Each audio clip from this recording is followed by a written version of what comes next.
Bonjour, je m'intéresse de très près à la vie politique. Je me souviens d'un repas de famille chez mes grands-parents maternels avec mes arrière-grands-parents, parce que j'ai eu la chance de connaître mes arrière-grands-parents. Il y avait des gens de gauche, il y en avait de droite. Oh là là là là, quelle ambiance! Et je crois que ça a largement contribué au fait que je m'intéresse de très près à la vie politique française. Je garde confidentiel mon vote. Je fais mon choix dans le secret d'isoloir. Mais aujourd'hui, mardi 26 mars, la grande nouvelle, en vue des élections européennes du 9 juin prochain, c'est Nicolas Dupont-Aignan qui annonce qu'il n'y aura pas de liste Debout la France. Debout la France avait obtenu un tout petit peu plus de 3% lors des dernières élections européennes, ce qui ne permettait pas d'avoir des élus, car pour avoir des élus au Parlement européen, il faut atteindre et dépasser les 5%. En dessous de 5%, pas d'élus. Et peut-être plus grave encore, en dessous de 3%, pas de remboursement des frais de dépenses pour la campagne électorale. Or, depuis des mois, la liste Debout la France stagnait dans les intentions de vote de 2,5%, 3% peut-être. Le risque était grand de ne pas être remboursé des frais de campagne. Quant à la perspective d'atteindre les 5%, elle était totalement irréelle. Nicolas Dupont-Aignan a donc annoncé officiellement son retrait.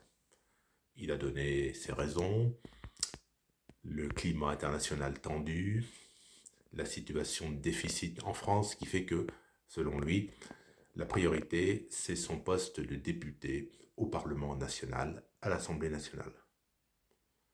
Mais il a laissé entendre également que l'impératif financier jouait et qu'il préférait garder ses munitions financières pour l'élection présidentielle dans 3 ans, qui est l'élection phare dans notre pays.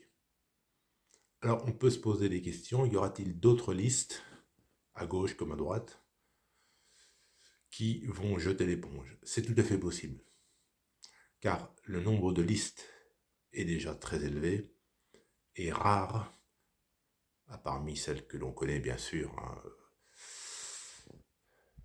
la liste Renaissance, Modem, de la majorité présidentielle, bon, le Rassemblement national, le Parti socialiste, LFI, on ne va pas tous les citer. Bon. Mais en fait, il y a quand même peu de listes qui vont atteindre les 5%.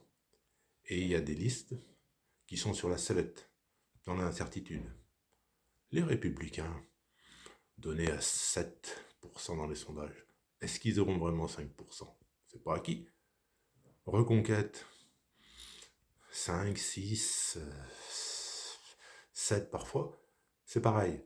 Donc, il n'est pas impossible que d'autres listes, finalement, renoncent. Il y a des listes annoncées, très à gauche ou très à droite, des listes souverainistes. Bon, je pense à la liste de François Asselineau, l'Union populaire républicaine. Florian Philippot, les Patriotes, est aussi sur les rangs, mais bon, actuellement, les sondages les donnent à 0,5, 1%. C'est guère encourageant. Donc, à suivre dans les prochaines semaines, peut-être qu'il y aura d'autres annonces de désistement, peut-être des regroupements, peut-être, on ne sait pas, c'est à suivre. Prenez le temps, s'il vous plaît, de mettre un petit commentaire à cette vidéo. Donnez-moi votre sentiment sur la situation, les forces en présence.